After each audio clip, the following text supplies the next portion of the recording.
ഹിന്ദുമത വിശ്വാസികള് തൊഴുത് തലകുനിച്ച് നമ്മെ തന്നെ നോക്കിയാണ് പ്രാർത്ഥിക്കുന്നത് അല്ലെ.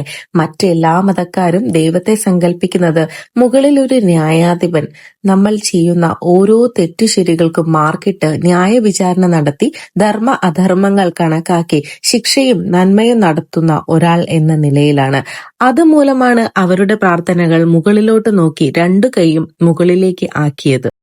മറ്റെല്ലാ മതസ്ഥർക്കും ദൈവത്തോട് ഈ ഒരു രീതിയിൽ മാത്രമേ സമീപിക്കാൻ പറ്റൂ.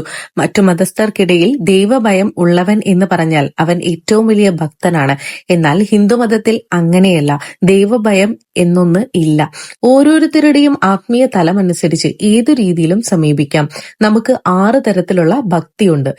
ശാന്തഭാവഭക്തി, ദാസ്യഭാവഭക്തി, സാഖ്യഭക്തി, വാത്സല്യഭാവഭക്തി, മാധുര്യഭാവഭക്തി എന്നിങ്ങനെയാണ് ഉള്ളത്. ഇതിന്റെ കൂടുതൽ വിവരങ്ങൾ നമുക്ക് വരും വീഡിയോയിൽ പരിചയപ്പെടാം.